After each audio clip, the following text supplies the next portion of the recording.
It's Spoilerin Time, folks. This is the show where we take the hard work we do on our show Cordkillers, where we figure out how to watch things. We watch them and talk about them. And this week, we're going to talk about the Larry Sanders Show, episode 7 and 8 of season 4, What We Do in the Shadows, season 2, episode 8, and Rick and Morty, season 4, episode 10. I'm Tom Merritt. He's Brian Brushwood. Yeah, joined, I was going to say as always, but as a special treat by Justin Robert Young. Spoilerin Time can have a little jury as a treat. Aw. I know that you wanted to say as always because Justin kind of lives in your brain like a ghost of him. Yes. Are you setting up which show? I can't tell which show you're starting. That was just a weird reference to nothing. Okay, got it. I'm with you. I'm with you. How would you like to begin? Let's talk about Rick and Morty, season 4, episode 10. This is Star Mort, Return of the Jerry, in which we get more self-referential things about writing and not being too much like Star Wars. Yeah, I feel like I should go last on this one. Justin, what did you think of this episode? No, you go first. You set the table. I don't. This was a good episode. I fear that it was busier than it needed to be. I almost certainly owe it to watch it again to see whether or not I'm right or wrong, but it was, number one, okay, things I am not loving of late on Rick and Morty. Number one, self-referential bits about the writer's room and what they're doing. So that moment that they said, we're doing a Star Wars, and it's like those are great moments when I get to figure out, oh, I get it, you're doing Star Wars. They're less great when somebody robs me of that moment and just shouts, we're doing Star Wars. Things I also like, stuff that's paid off after a very long wait. We got that with Phoenix Person and Tammy and all of those things.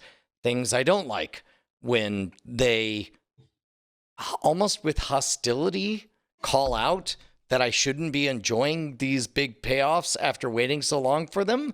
I'm confused. I'm very confused. I'm confused at how this can be so good, and yet weirdly, I can hate it so much. There we go. I said it. It's out loud. It's out there.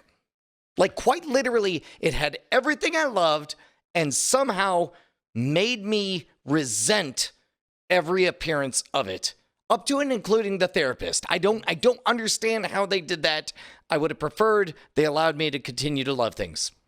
Even Jerry. Somehow Jerry had a great bit, but God forbid I should even be proud of Jerry for a moment. So instead, let's have a song that Dan Harmon improvises to mock me for liking the one good Jerry bit Jerry's ever had.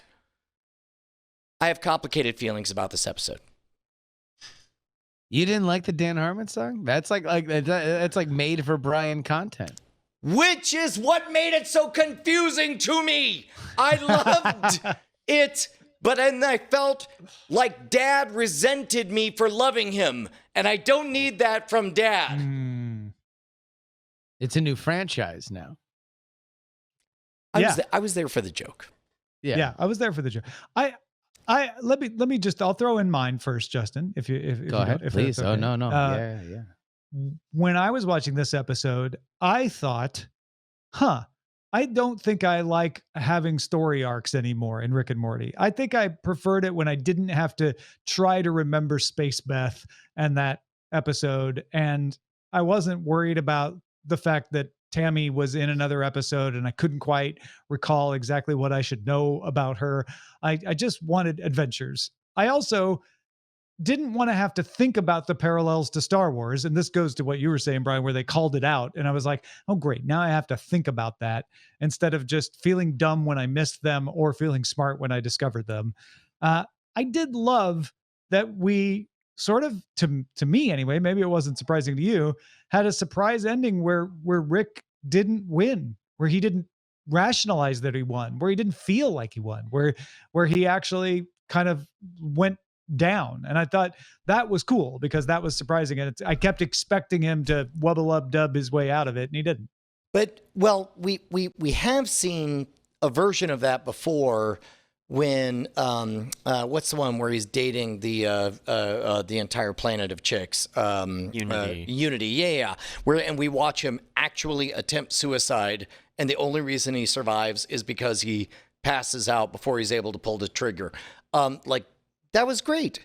Because at no point did they spell out and loudly announce what they were doing during it. They let us figure it out for itself, which I didn't so much get this episode.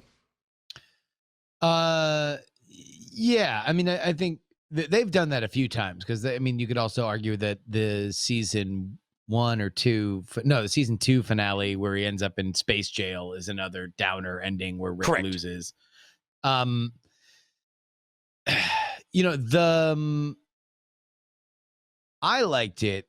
It's funny watching Rick and Morty while watching Community because Community does a lot of theme and trope episodes where Abed literally just yells like, "We're doing a mob movie," like, and then just starts narrating like a Martin Scorsese movie.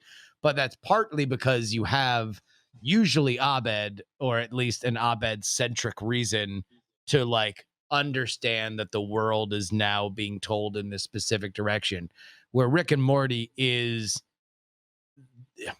I can agree that it is bordering on too meta, like that you don't, for everybody who loves the writer's room jokes, like they're better in small doses than 3 or 4 times an episode for Morty to jump up and scream like, "Oh, look, this is our arc. Look at our arc. We're having a character arc right now."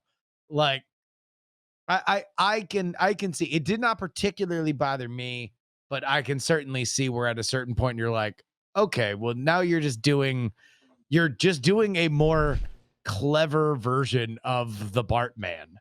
Like you're doing a thing. Like you're Put that on the poster. Rick and Morty. It's a more clever version of the Bartman. Yeah, I mean, like it's a Bartman for everybody who got an MA, right? Like, it's just like calling out a thing that you know, and so people can be like, "Yay, I know that."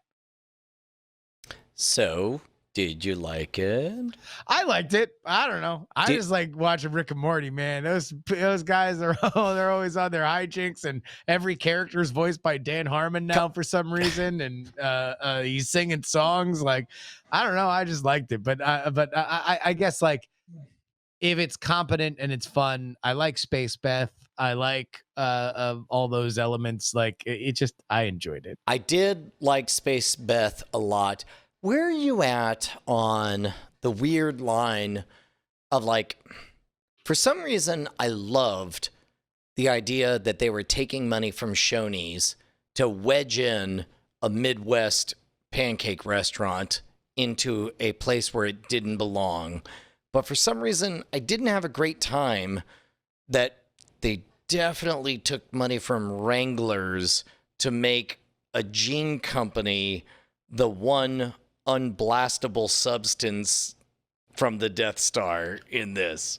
This is that from, that's another thing with Community. Man, Dan Harmon is okay with taking that cash as long as it means that they get more time, you know, effects, like whatever it is. He will play the game. He will write those gags as well as he can. He will hang a hat on them, so you know that they are getting paid, that this was a cash for a pay-to-play transaction, and that's the game he plays. Yeah, Wendy's too. And then they called it out. Like, yeah, oh, look, it's Wendy's. They gave us money this season. But I guess they gave us Wendy's money. Yeah. The Wendy's one was funny because they definitely did not get paid for the original Szechuan sauce McDonald's thing, and that became its own real life story. And then we also have all seen the ads where they're definitely being paid by Wendy's. And I love the fact that he got halfway into saying McDonald's blah blah blah, and then as if he just remembered himself, like, no, I mean Wendy's. I think think they're paying us. And it's like, they're definitely paying you. We've all seen the ads. That was fine. Whereas the Wranglers, bit out of nowhere, which is fine, but That's funny. Yeah, it didn't bother they me. made it a joke. And also, to felt a be little fair, they made it the reason why the thing blew up. Like, they set it up. It was an element that they set up at the very beginning when they're doing the, like, some people will say it's unfair, but this thing is definitely no secret ports to stop it. So they had to figure out the Wrangler thing. That was the exhaust port to blow up the Death Star. Right. I will say, totally loved how one by one each character realized that not only should the audience not care, which is the real Beth, but each individual character, announced that they don't care. And then just in case anybody at home cared, they did a switcheroo. Don't look which one is which. It doesn't matter. And it's like, and Morty's sentiment of like, all I know is I have 2 cool moms now. Whatever, And it's like I love the way that was flat out put to bed. To your point though, in terms of things getting crowded, I do think that there's a version of this episode that does dwell on that a little bit more, or at least give some of the emotional heft that Rick and Morty can often do, and kind of hammers home the fact that like Rick's sad at the end because, or like has these mixed emotions at the end because his daughter is now better at him than everything. She's a better space badass and she's a better parent. Right. And that is a canonical element of Rick's character. And it does get lost a little bit in some of the hoopla.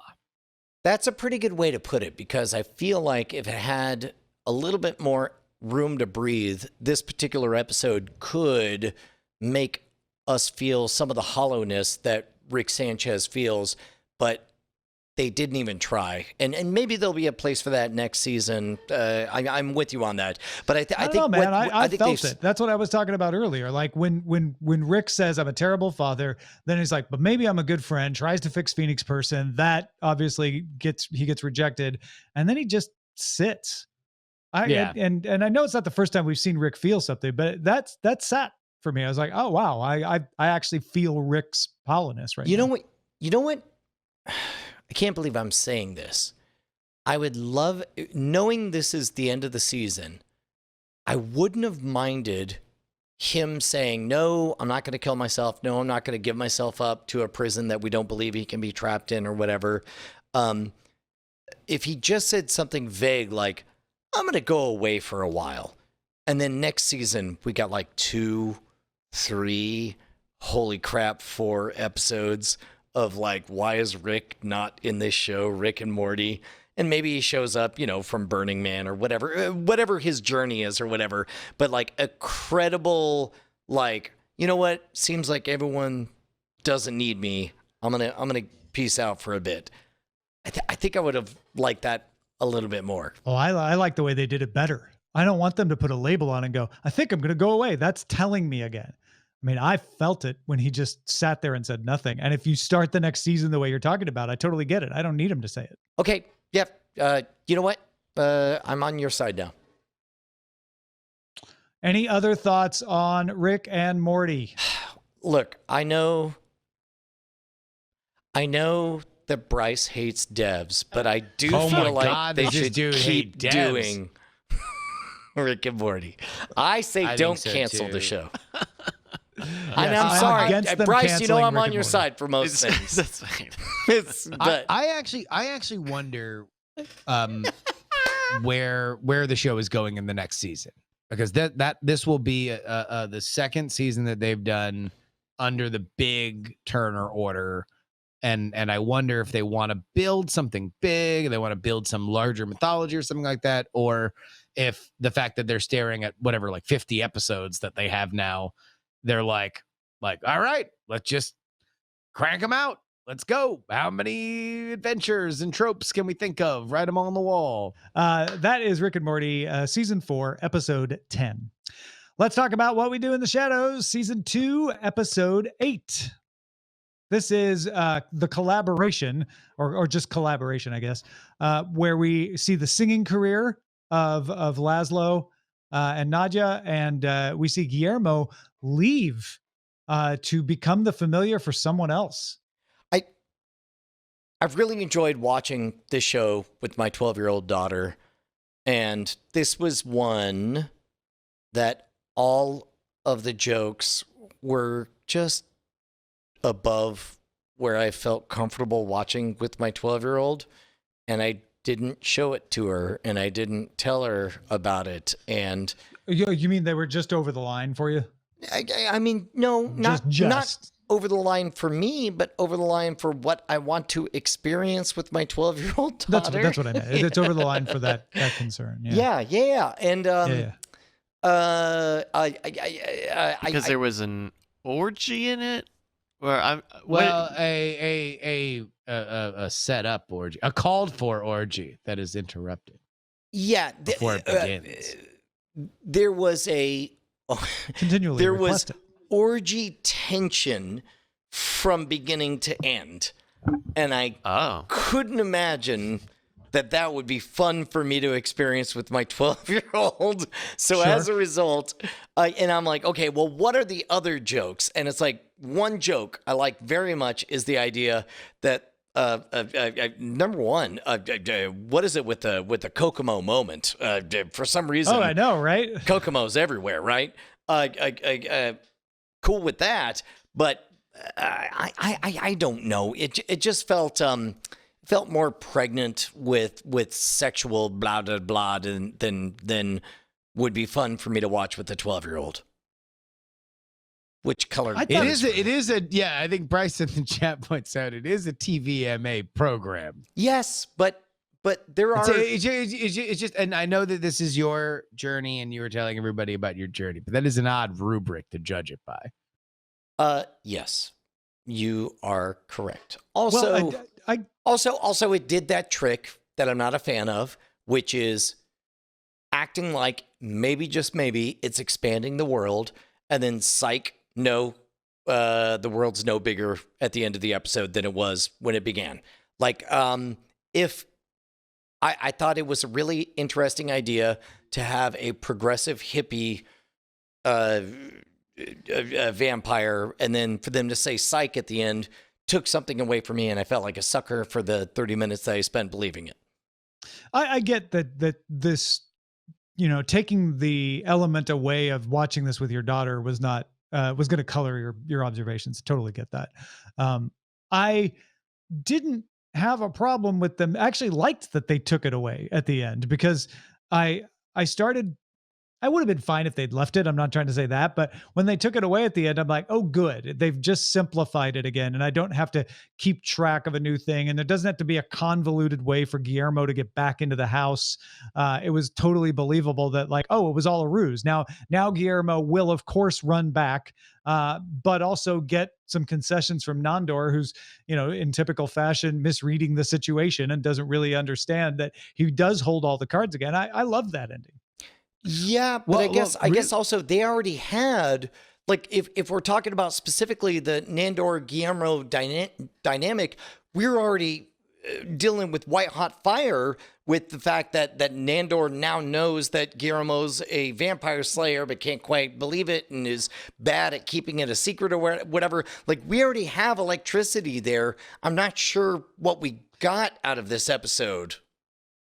No. I think that it is a very important canonical episode for Nandor and Guillermo, in that this is the first time that we've really revisited that canonical problem in a central plot like that, where Guillermo's like, I'm gonna leave. Like, this is like the only reason why he has not left in the past is because he has a lack of options. Now he's got an option, and Nandor's old familiar is there, so it is just kind of like, it feels like the universe kind of telling him to go. He does, realizes that the grass is not greener, but Nandor also learns the lesson. I think it's also kind of important in terms of the world, because number one, we see Nandor pressed in a serious way about making Guillermo a vampire, which he has not been pressed like that in the entirety of the show.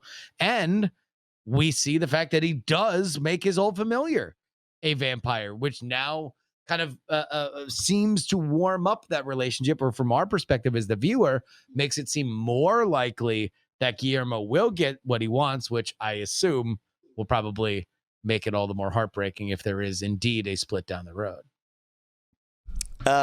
How did you like the Laszlo and Nadja duo bit? I felt like there was more potential there than necessarily got realized. I think it's a testament to how much I love those actors and I love those characters, that they were basically able to, kind of like make funny faces in the mirror for the entirety of the B plot. And it really was. It was just straight up Captain and Tennille. What if Captain and Tennille occupied 1/3 of the show? Okay, fine. And that's the other thing. They took a one joke bit, stretched it into 2, and then told 3. Which okay, fine. Yeah, but then they landed it with Kokomo. Well, and that's the thing, is that it didn't really have some of the trademark super polished writing of this show, in that like they have often had a really, really funny idea that then crescendos in an unexpected kind of way, usually wrapped around science or horror tropes. This was like, oh, he's written some songs you've heard of. She's the lyricist, but the lyrics aren't really great. And then also she's a bad singer. And then Colin also Robinson gets to feed off of it, which was a great one joke too, right? Exactly. And then the end is Kokomo. And it's like, again, it's not exactly their most elegant stuff, but they are just so funny to me that them just farting around on stage 100% was agreed. hilarious. They could do no wrong. They're great. The characters are great. The dynamic, I like even, yes, Colin Robinson, his entire joke was like, "Ooh, how awkward." Yes, fine, don't mind all of that. Wouldn't have minded visiting, like they sort of did it with the disco stuff, where they sort of played some funky electronic piano. Wouldn't have minded going to some weirder places, like the old Mr. Showbit, the invention crooner, like just shouting into a megaphone or whatever. But again, it's like I don't get to wish for the jokes, knowing that they have such an amazing track record. So whatever flaws there are, they are mine. That's What We Do in the Shadows, season 2, episode 8. Let's talk about the Larry Sanders Show, seasons 4, episodes 7 and 8, Hank's sex tape, and Nothing Personal. The first one, Hank's sex tape, is about Hank keeping his sex tape at work, and it gets discovered and dubbed and spread around the internet. I mean, not the internet, around Hollywood, because this is before you could spread video on the internet. Hank's sex tape might be the perfect episode. Is it the highest rated episode of the show? IMDb has it as number 2 of the series. Well, that's no. The number 1 has to be the voicemail. No, I think it's one of the finales. It's the finale. Yeah. Got it. No. But the sex tape is so good because the stakes feel so high, but simultaneously are so ridiculous that there's only one person that everything is being shielded from. And then at the end, all of it is in vain, because they do finally track down every single copy of the sex tape. Everybody comes together. Everybody understands that Hank wants this Florida Orange Growers Association endorsement gig. And all of it is for naught when they walk in and see her watching the sex tape.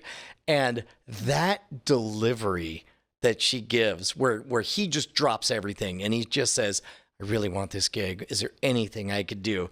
And with like great shame and hesitation and with a refusal to look him in the eye, she just says, "Would you like to come up to my hotel room. Like there's something so shameful about that whole exchange that makes it all the more delicious when the next frame is him dressed in an orange suit, cheering for Florida oranges. So good. One of my all-time faves for sure. I can't really add anything to that because I mean, we hit all the points. Like it builds up what turns out to be somewhat false sense of tension, like you said, but then relieves that tension at the very end, right? And is weirdly complimentary to Hank, and I think that's what I liked the most about it is that it's shameful for Hank, but then weirdly everybody begrudgingly gives a nod that is complimentary to his endowments. And I guess that's one of the things about this is that this story could only be told this way in 1995 because there's no chance of getting them off the internet, right? If this thing goes on the internet, it's done. It's over. It's out there. There's no running around town and trying to get the tape back. And this is obviously modeled on the Tommy Lee, Pamela Anderson tape. So it's fitting that parallel. And it's more about business reputation than public reputation. They're not so worried about, it getting out into the public. They're worried about it getting in front of the woman who makes the decisions about the Florida orange growers, right? Also, I do think it's fascinating that the way they portrayed the sex tape was pretty much from the beginning to the end fairly flattering to Hank.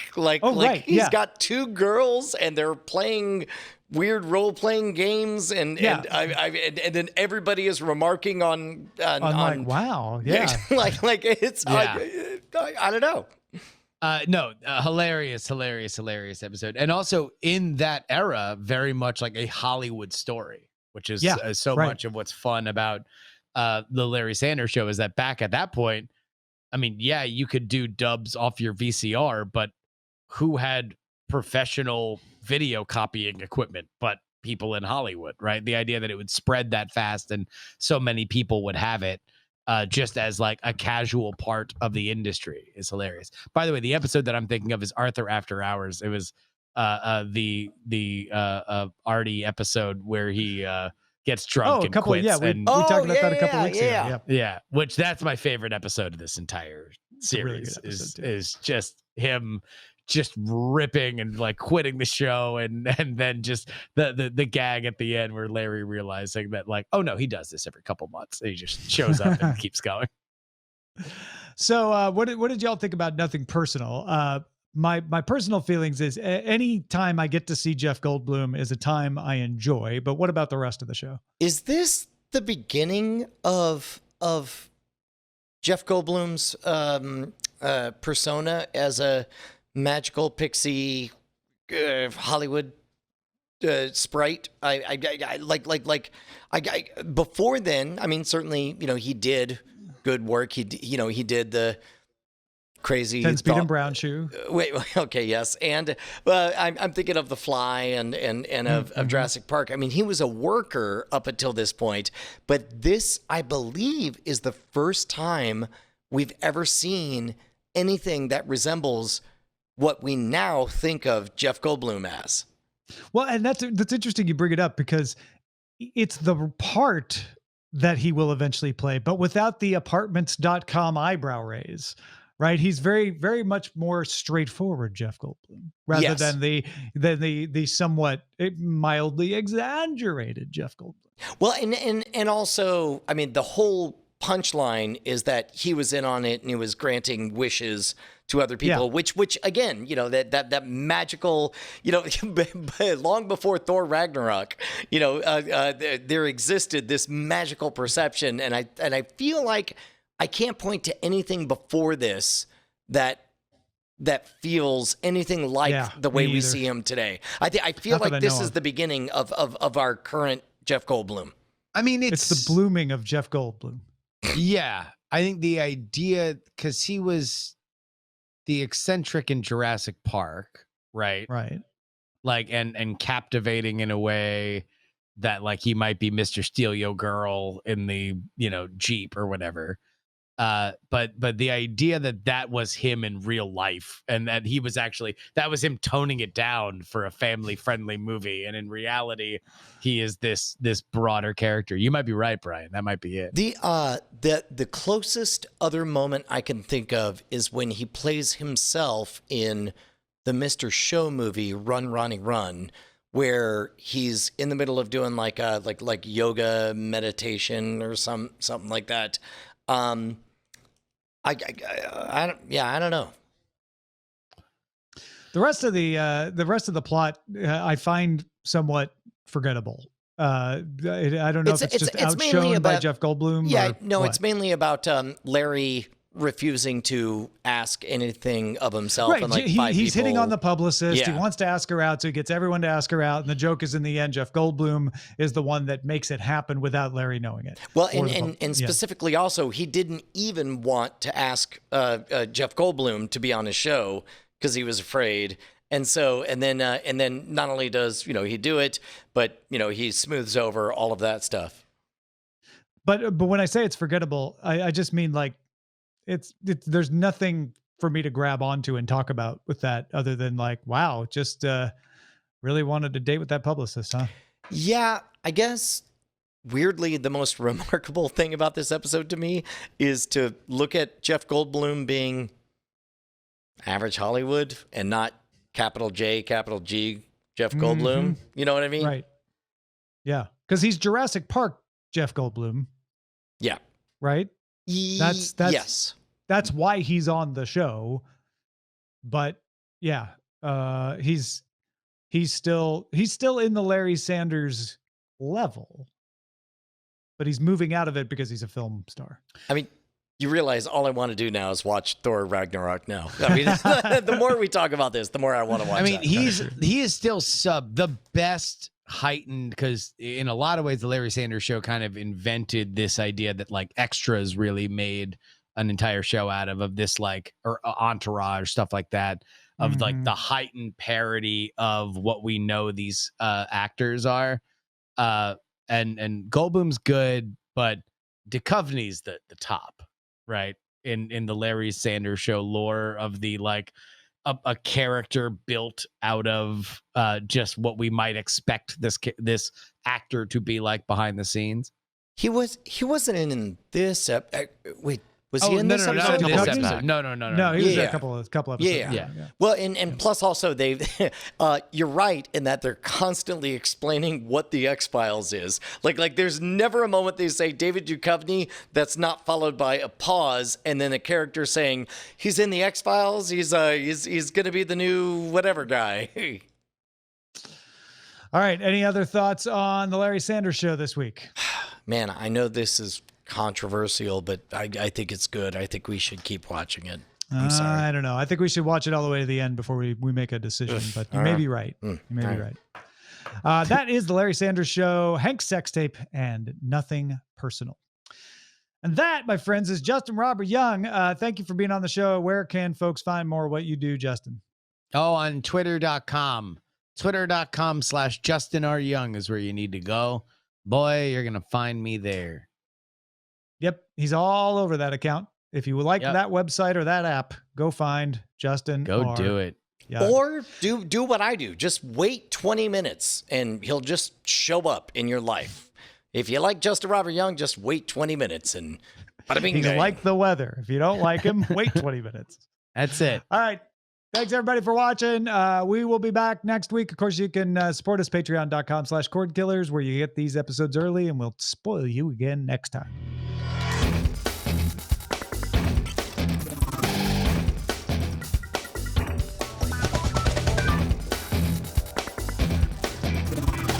Diamond Club hopes you have enjoyed this program.